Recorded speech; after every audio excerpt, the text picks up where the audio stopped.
गुरु वशिष्ठ गुरुदेव है, सुख की पहचान है। बेटा ये जो तूने शब्द कहे ना कि परमात्मा तो एक है, ये एक तरह से ये झूठ है। अगर परमात्मा एक ही होते तो एक ही शक्ति सब कुछ देती। हमारे लिए तो ये सृष्टि के अंदर जो कुछ भी हमें नजर आता है ये सब कुछ हमारे लिए परमात्मा है।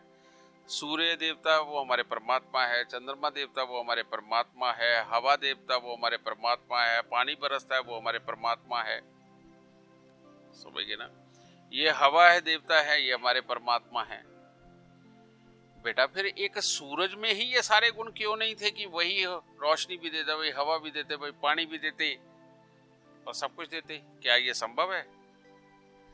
तो कैसे कह सकते हो परमात्मा एक है? चंद्रमा शीतलता देता है, सूरज गर्मी देता है, ठीक है। तो बेटा ये जो कहते ना परमात्मा एक है, ये झूठ है। समझिए, परमात्मा जब ये पंच तत्व के रूप में अलग अलग परमात्मा तुम्हारे अंदर आ जाते हैं तब ये एक होते हैं, लेकिन सब अपना अपना काम कर रहे होते हैं। किडनी का अपना काम है, लीवर का अपना काम है, श्वास प्रक्रिया का, फेफड़ों का अपना काम है, आंखों का अपना काम है, दिमाग का अपना काम है। तो इनमें से जो परमात्मा खराब हो गया ना तो बेटा आदमी टंग जाता है ना। अब एक बात बताओ, मां वैष्णो देवी जी, वहां पर मां वैष्णो को ही क्यों बैठाया गया है? वहां कोई और क्यों नहीं जाके बैठा? ठीक है, उज्जैन के अंदर भोलेनाथ ही क्यों है? कोई और क्यों नहीं है? वहां विष्णु जी क्यों नहीं है? ठीक है, और जहां विष्णु जी विराजमान है वहां पर कोई और क्यों नहीं है? बेटा बहुत ही समझदार ज्ञानी पुरुषों ने बेटा इन मंदिरों की स्थापना करी और वहां आपको यह समझाया गया कि यहां ये परमात्मा विराजमान है। समझ गए? इसका एक एग्जांपल देता हूं। सारी दुनिया जानती है कि पूरे विश्व में ब्रह्मा जी का मंदिर एक ही है ना, पुष्कर राज्य में। और ब्रह्मा जी को क्या कहा जाता है? सृष्टि का रचयिता। बिल्कुल सही कहा। लेकिन उनका मंदिर पुष्कर राज्य में क्यों? क्या किसी के पास जवाब है? वो हमारे यहां आके मुरथल में क्यों नहीं बना या हिमाचल में क्यों नहीं बना है, या उधर जाकर के बॉम्बे के पास क्यों नहीं बना? उसका तर्क सुनो। उसका तर्क है बेटा कि वो राजस्थान का वो पिन पॉइंट जहां पर जाकर के उत्तर की हवाएं अपनी ठंडक को सबसे कम कर देती है, ठीक है, और साउथ की तरफ से आने वाली हवाएं पुष्कर राज्य तक पहुंचते पहुंचते कम गर्म रह जाती है। तो वो स्थान एक ऐसा मिला जुला नमी वाला, कम गर्मी और कम सर्दी वाला एक ऐसा स्थान बन गया जहां पर की वीर्य को बल बहुत जबरदस्त मिलता है और फीमेल के अंडों को बल बड़ा जबरदस्त मिलता है। वो एक ऐसी जगह बन गई। अब ये जगह पैदा किसने करी? उत्तर की तरफ से आने वाली ठंडी हवाओं ने, दक्षिण की तरफ से आने वाली गर्म हवाओं ने। आप उस जगह जाके देखिए, दिन के वक्त आपको गर्मी पूरी मिलेगी और रात के वक्त में सर्दी पूरी मिलेगी। और दिन और रात के बीच का जो वक्त होगा आप समझ ही नहीं पाओगे आपको गर्मी लग रही है कि सर्दी लग रही है। समझ गए? ये जो स्थान होता है ये जीवों की उत्पत्ति के लिए सबसे उत्तम स्थान होता है। समझ गए? और अब जिनके बच्चे नहीं होते उनको जाके कहा जाता है कि 9 पूर्णिमा पुष्कर राज जी में स्नान करके आओ। अब बेटा 9 पूर्णिमा के अंदर पुष्कर राज जी के अंदर स्नान करना क्या दे देगा? ऐसा कैसे परमात्मा का आशीर्वाद आएगा? 9 पूर्णिमा के अंदर होगा क्या? जब चंद्रमा पूरे खिले हुए होते हैं तो उस वक्त समुद्र में क्या हाल होता है? क्या होता है? हाँ, ज्वार भाटा तक भी उठता है। आता है बेटा? अब ऐसी अवस्था में क्या होगा? उस वक्त में आपके शरीर के अंदर का जो पानी है वो भी खोल रहा होता है, ऊपर को भाग रहा होता है। इसीलिए जैसे जैसे चंद्रमा बढ़ता है कई लोगों का गुस्सा बढ़ता है, और जैसे जैसे चंद्रमा कम होता है, अमावस आने वाली होती है, उस वक्त में लोग शांत होते हैं। समझ गए बेटा? तो यानी ये हमारे अंदर भी। अब पुष्कर राज जी में क्या है? पुष्कर राज जी में चलो एक तो मैंने ये बताया हवाओं का चक्कर, दूसरा क्या है?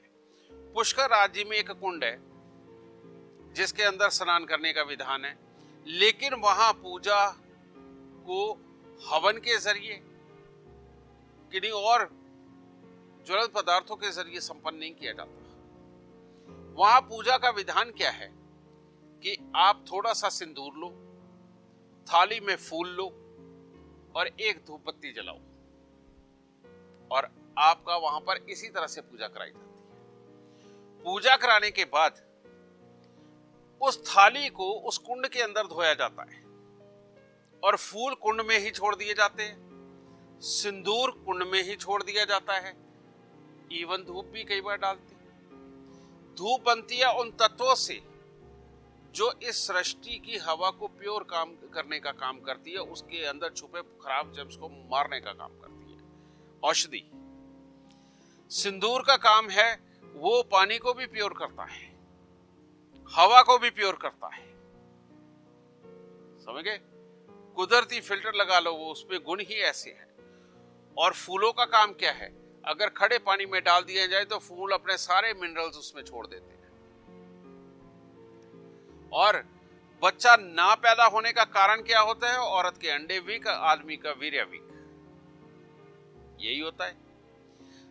पूर्णिमा के दिन जब वो ज्वार भाटा आदमी औरत के अंदर चल रहा होता है, यानी कि शरीर के अंदर के 1-1 करोड़ों जीव जो हैं वो सारे एक्टिव है ना? उस वक्त में जब पुष्कर राज जी में जाके कुंड के अंदर स्नान किया जाता है तो आदमी अर्घ भी देगा और आचमन भी करेगा, और आचमन भी ज्यादा सारा करते हैं। वो जब आचमन करते हैं, जब उसका ग्रहण करते हैं जल, तो क्या होता है बेटा? सिंदूर से प्योर हुआ पानी, उसके अंदर फूलों वाले मिनरल जो कब के इकट्ठे हो चुके हैं, और बहुत सारे लाखों लोगों ने पहुंच के उसके अंदर मिनरल्स डाले हैं, वो सारे मिनरल्स तुम्हारे अंदर जाते हैं। और वो जो करोड़ों एक्टिव जीव तुम्हारे अंदर है वो फौरन उनको लपक लेते हैं, और लपक के शरीर के अंदर सारे मिनरल्स की कमी को पूरा कर देते हैं। और जब मिनरल्स पूरे हो जाते हैं तो शरीर की वर्किंग में जमीन आसमान का अंतर आ जाता है। जमीन आसमान का अंतर आ जाता है, और इंसान के शरीर के अंदर की कमियां ठीक होने लगती हैं। वो कमी आदमी में हो तो आदमी ठीक हो गया, औरत में हो तो औरत ठीक हो गई, दोनों बच्चा पैदा करने में सक्षम हो गए। अब बताओ, पुष्कर राज जी के अलावा ये ट्रीटमेंट कहां भेज के करवाते? क्या तिरुपति बालाजी भेजते? क्या वैष्णो देवी जी भेजते? नहीं भेजते। ये साइंस है। जो लोग इसे डकोसला कहते हैं बेटा, अज्ञानी वो हैं जिन्होंने ये साइंस नहीं जानी। रियलिटी में असली साइंस तो यही है। ठीक है। अब वैष्णो देवी जी क्यों जाना चाहिए, क्यों भेजते हैं? वैष्णो देवी जी पे आप जाती है तो क्या देखती हो? सामने मां लक्ष्मी विराजमान है। वैष्णो देवी जी उनको भेजा जाता है जिनको काम धंधे के अंदर दिक्कत आ रही है, जिन लोगों में पूरी हिम्मत नहीं है, जो लोग ज्ञान में थोड़े अधूरे रह रहे हैं, समझिए, उन लोगों को जब वैष्णो देवी जी के दरबार पे जाने के लिए कहा जाता है तो बेटा वहां का एटमॉस्फेयर ऐसा है, वहां सर्दी है, ऊंचे पहाड़ की हवा जो होती है बेटा वो रियलिटी में ज्ञान और ताकत दोनों बढ़ाने का काम करती है।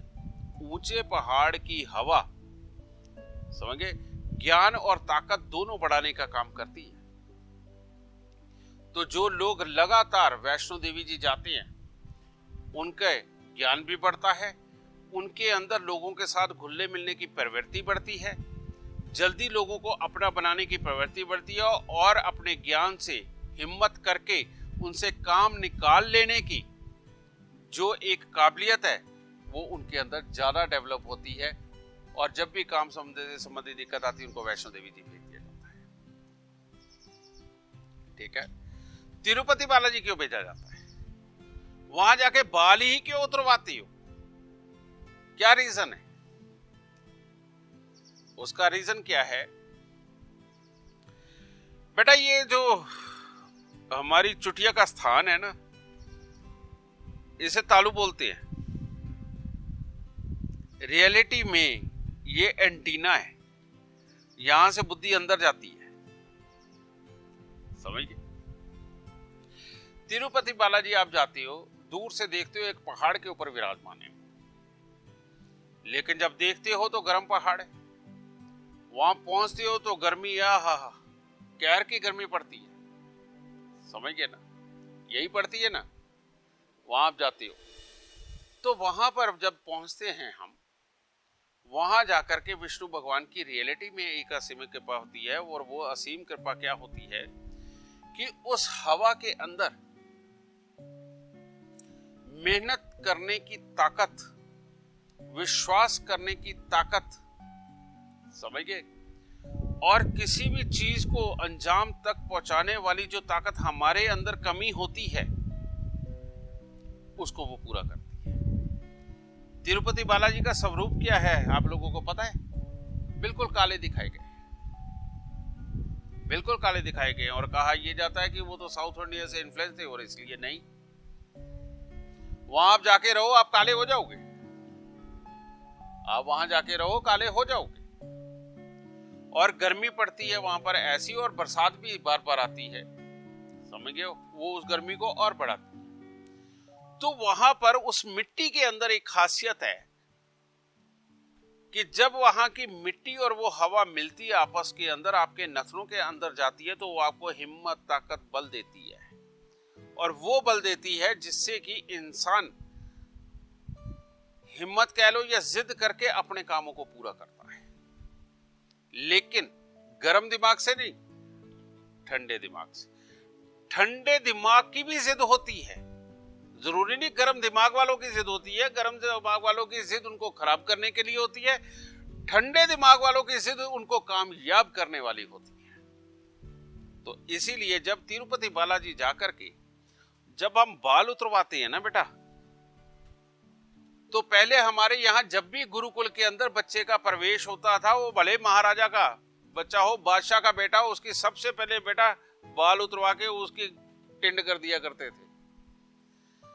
कारण ये कि जब तक सूरज पूरा ये सर के ऊपर नहीं पड़ता, ये दिमाग की रगें नहीं खुलती। ये सच में सबसे बड़ा सत्य है। बच्चे का बाप मरता है, उसके बाल उतरवा देते हैं, मां मरती है, बाल उतरवा देते हैं। उस बाल उतरवाने के पीछे क्या तर्क है?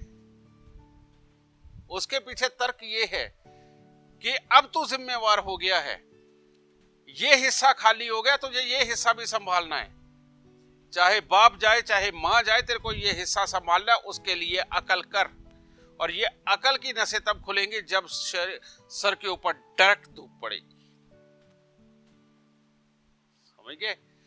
तो इसीलिए तिरुपति बालाजी जाकर के जब बाल उतार के हम वहां थोड़ी देर उस आबो हवा के अंदर रह के आते हैं, तो दिमाग की नसें खुलवा के आते हैं, ठंडेपन के अंदर जिद करने की ताकत लेकर के आते हैं, और वहां पर जो भी रहता है बेटा उनके नेगेटिव विचार कम ही होते हैं, उनके अंदर कर्म बुद्धि ज्यादा है, उनको आप चालाक बोल लो, तेज बोल लो, कुछ भी बोल लो, समझ गए, ठीक है, जो मर्जी बोलो, लेकिन रियलिटी में वो समृद्धि तो कमाते हैं, समझ गए। इसीलिए तिरुपति बालाजी का जो मंदिर है बेटा वो विश्व भर के किसी भी मंदिर से अमीर माना जाता है, क्योंकि वहां के लोगों को जिद करके पैसा कमाना आता है, लेकिन मीठी बोली बोल के, समझ गए। तो तुम लोग जाते हो, माथा टेक के आते हो, यही तो लेके आते हो, समझ गए, यही लेके आते हो। तो बेटा हर एनर्जी हर जगह नहीं बसी हुई। पहाड़ों पे रहने वालों की आंखें छोटी छोटी क्यों होती हैं? उनके कद क्यों छोटे होते हैं? बहुत लंबे लोग तो नहीं पहाड़ों पे रहते हैं। राजस्थान के अंदर रहते हैं लोग, उनकी आंखें छोटी होती हैं लेकिन कद लंबा होता है। क्यों होता है? जो सेंटर में उत्तर दिशा की तरफ रहते हैं, मान लो लुधियाना, जलंधर वगैरह ये साइडें लगा लो, तो इनकी आंखें मोटी मोटी की होती हैं, और ये लंबे चौड़े भी होते हैं और चौड़े भी होते हैं। कहने का मतलब थोड़े बिल्ड अच्छी नजर आती है इनकी। क्यों होती है? ये आबो हवा का ही तो फर्क है। यानी कि यहाँ पर वो हवा है, वो पानी है पहाड़ों के ऊपर जो इंसान के कद को छोटा करता है, समझ गए। लुधियाना जलंधर के अंदर वो है जो आंखों को मोटा, आदमी को लंबा और मोटा ये देता है, और राजस्थान की धरती वो है जो इंसान को लंबा करने का काम करती है, पतला रखने का काम करती है। बेटा ये अलग अलग एनर्जी तो है। अब जिस चीज की, जिस एनर्जी की कमी आपके अंदर होगी, वहीं के मंदिर में भेज के ही तो आपसे पूजा करवाई जाएगी, कहीं और करवाई जाएगी। अब एक बच्चा है, सबसे ज्यादा हनुमान जी के मंदिर कहां है हिंदुस्तान में? राजस्थान में। लाल धरती है, लाल धरती है, वहां पे मंगल ही वहां बिछा पड़ा है, समझ गए। अब जिस बच्चे के अंदर कर्म की ताकत नहीं है, कुछ आलस है, कुछ उठ के करता नहीं है, जिसको किडनी लीवर की दिक्कत है, समझेंगे ये चीज, या जिसका पाचन तंत्र अच्छा नहीं है, जाके सालासर जी में या मैनपुर बालाजी में या कहीं और जो हनुमान जी के मंदिर है वहां पर लेटे हुए हनुमान जी है, कई तरह के हनुमान जी है, वहां जाए, थोड़े दिन वहां रह गए, चलिया बिता के आए ना, वहीं पे उस धरती पे रह के आए ना, वहां का पानी पी के आए, वहां का खाना खा के आए, उस जमीन में से उगा हुआ अनाज खा के आए। 40 दिन के अंदर आलसी आदमी काम का बन जाएगा, हनुमान जी का गुण आ जाएगा उसमें। एक नंबर के चोर उचक्के को वहां भेजो, लेकिन वो चोर उचक्का जो मन से सच्चा अच्छा बनना भी चाहता है, बेटा वहां जाके उसकी वो बुद्धि हट जाएगी ना, वो कर्म प्रधान हो जाएगा। लेकिन जो चोर उचक्का अपने जिंदगी का नियम ही यही बना के बैठा हुआ कि मुझे तो करना ही यही है, वो वहां जाके मंदिरों के अंदर पूजा पाठ करके देखो, उसका वो दुर्गुण भी कई गुना बढ़ जाएगा। बूस्टर का काम करती है राजस्थान की धरती। अगर तुम्हें कोई डंका वैल मिल जाए ना कि किस जमीन पे जाकर के कहां का अन्न खा के, कहां का पानी पी के तुम्हें ये दवाई खानी है, इस दुनिया के अंदर कोई बीमार नहीं रह सकता, समझ गए। किस मंदिर के अंदर पूजा का क्या विधान करना है? अरे बेटा हर धरती के लिए मंत्र बने हैं हमारे यहाँ, वो हर परमात्मा के लिए नहीं, हर ताकत को जगाने के लिए वो मंत्र बने हैं। अब वो मंत्र बोल बोल के उनके मंदिरों के अंदर वो सारी ऊर्जा को क्रिएट कर दिया गया है। वहां जाना, अंदर घुसना और बाहर निकला, इतनी देर में बहुत सारी ऊर्जा ले आते हो, और जो तुम्हारे ही फिजिक के अंदर, तुम्हारी बुद्धि के अंदर, तुम्हारे कर्म के अंदर की कमियों को पूरा करती है। तो बेटा अलग अलग मंदिरों में तो जाना ही पड़ेगा, अगर अलग अलग बीमारी, अलग अलग तकलीफ से गुजर रहे हो। तो ये कारण है बेटा अलग अलग मंदिरों के अंदर पूजा विधान का। लेकिन ये हमारे ही पंडिताचार्यों को नहीं पता, वो आप तक नहीं पहुंचा पाए, और जिनको आजकल समझदार कहा जाता है पढ़े लिखे लोगों को, समझ के वो फिर हमें ढकोसला कहने के लिए मजबूर हो जाते हैं, क्योंकि उनके पास भी तो ज्ञान नहीं है ये। बस अब